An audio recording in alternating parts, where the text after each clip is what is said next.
Essential for you to encourage the positive emotions as the dominating forces of your mind. But faith in yourself doesn't come from merely reading instructions.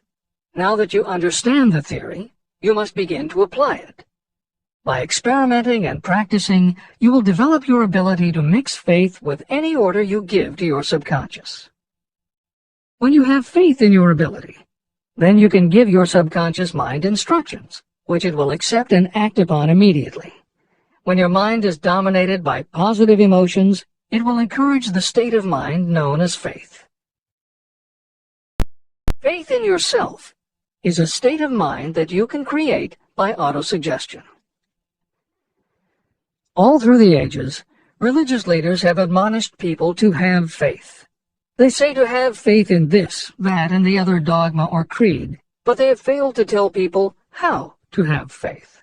They have not stated that faith is a state of mind that may be induced by self-suggestion. In language that anyone can understand, this book explains the principle through which faith in your ability to accomplish a goal may be developed where it does not already exist. Before we begin, you should be reminded again that faith is the eternal elixir that gives life, power, and action to the impulse of thought. Faith is the starting point of all accumulation of riches. Faith is the basis of all miracles and of all mysteries that cannot be analyzed by the rules of science. Faith is the only known antidote for failure. Faith is the element that, when mixed with desire, gives you direct communication with infinite intelligence. Faith is the element that transforms the ordinary vibration of thought created by the human mind into the spiritual equivalent. Faith is the only way the force of infinite intelligence can be harnessed and used. The magic of self-suggestion. It is a fact that you will come to believe whatever you repeat to yourself, whether the statement is true or false. If you repeat a lie over and over, you will eventually accept that lie as truth. Moreover, you will believe it to be the truth.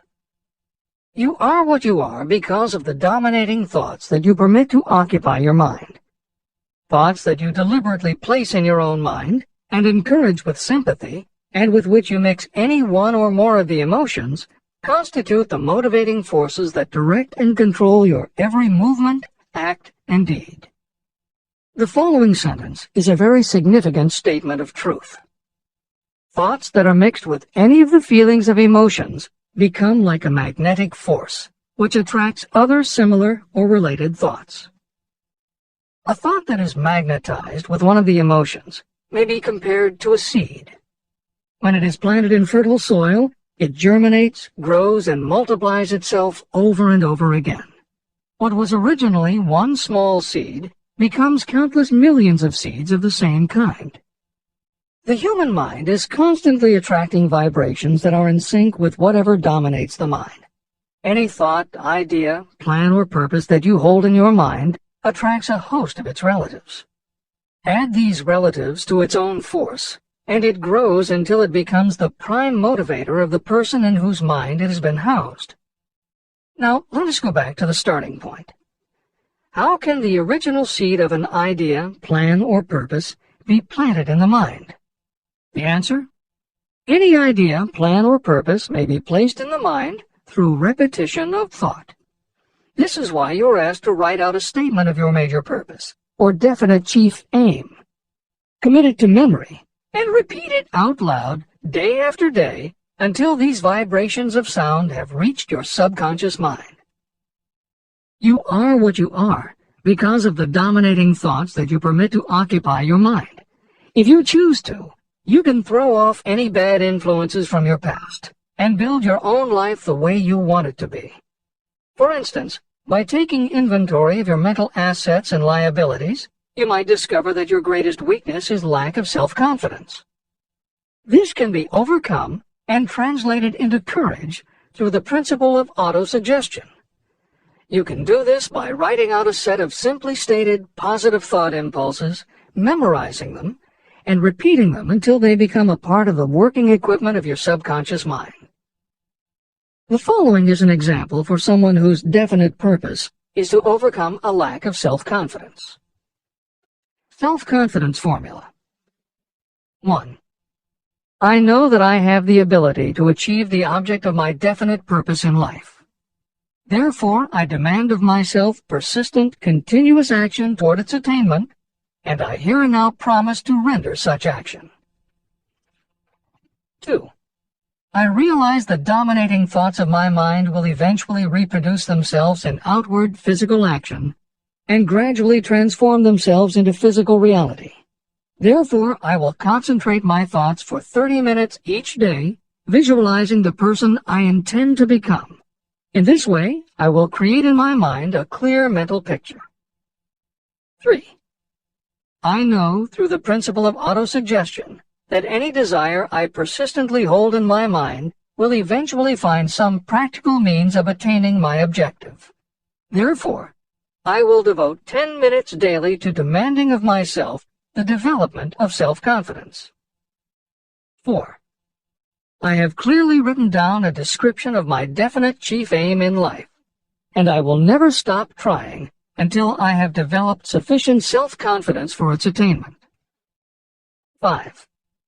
I fully realize that no wealth or position can last unless it is built upon truth and justice. Therefore, I will engage in no transaction that does not benefit all whom it affects. I will succeed by attracting to myself the forces I wish to use and the cooperation of others. I will persuade others to help me because of my willingness to help others.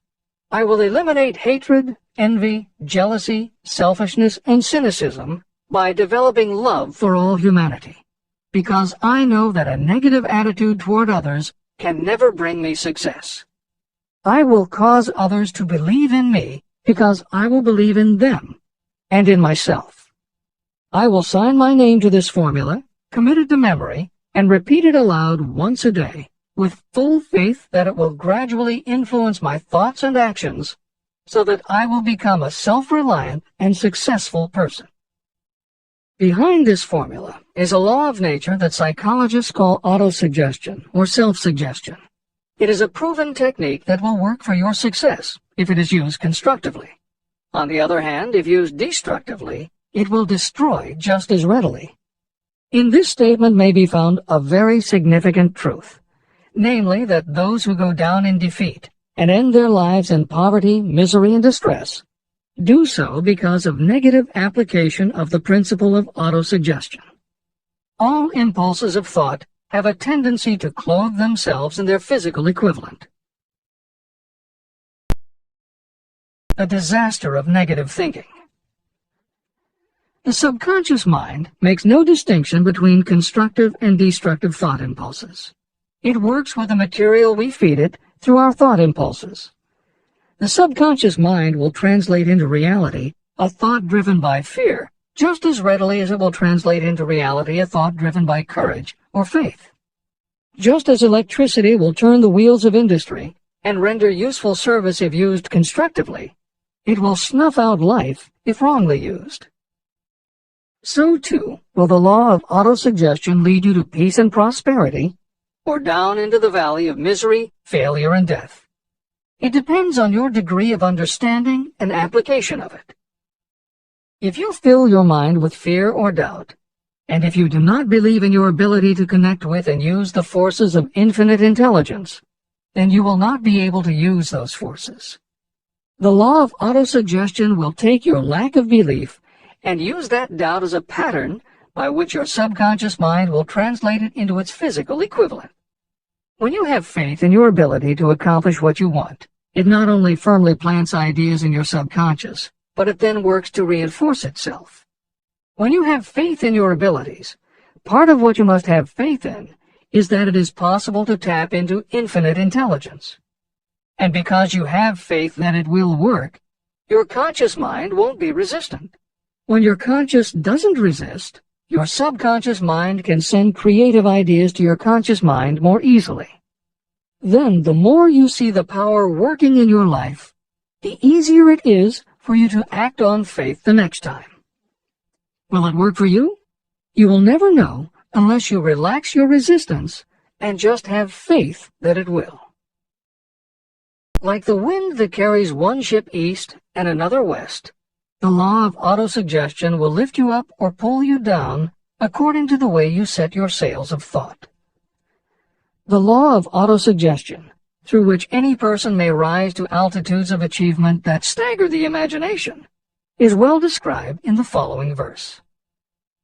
Observe the words that have been emphasized, and you will catch the deep meaning that the poet had in mind. If you think you are beaten, you are. If you think you dare not, you don't. If you like to win, but you think you can't, it is almost certain you won't. If you think you'll lose, you're lost. For out in the world we find, success begins with a fellow's will. It's all in the state of mind. If you think you are outclassed, you are.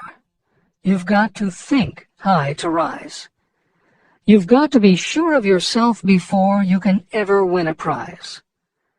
Life's battles don't always go to the stronger or faster man, but soon or late the man who wins is the man who thinks he can.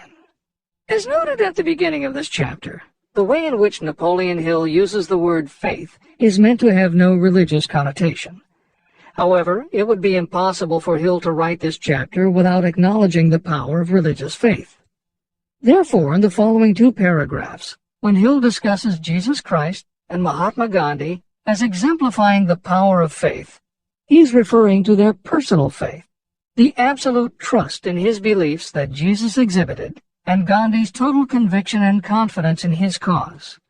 In this way, they perfectly exemplify thought impulse mixed with faith. If you wish evidence of the power of faith, study the achievements of men and women who have employed it. At the head of the list comes the Nazarene. The basis of Christianity is faith, no matter how many people may have perverted or misinterpreted the meaning of this great force. The sum and substance of the teachings and the achievements of Christ, which may have been interpreted as miracles, were nothing more nor less than faith. If there are any such phenomena as miracles, they are produced only through the state of mind known as faith. Consider Mahatma Gandhi of India, one of the most astounding examples of the possibilities of faith. Gandhi wielded more potential power than any man living in his time, and he had this power despite the fact that he had none of the orthodox tools of power, such as money, battleships, soldiers, and materials of warfare. Gandhi had no money, no home. He did not own a suit of clothes, but he did have power. How did he come by that power? He created it out of his understanding of the principle of faith and through his ability to transplant that faith into the minds of 200 million people. Gandhi accomplished the astounding feat of influencing 200 million minds to coalesce and move in unison as a single mind. What other force on earth, except faith, could do as much? Although the following story is not exclusively about faith, and it makes no mention of autosuggestion or the subconscious mind, Napoleon Hill included it at this point in every edition of Think and Grow Rich. In fact, as Hill says, this story illustrates at least 6 of the 13 principles of success, but faith is at the center of it. If the central figure, Charles M. Schwab, had not mixed his big idea with absolute unwavering faith that he could pull it off, the whole history of American business would have been different.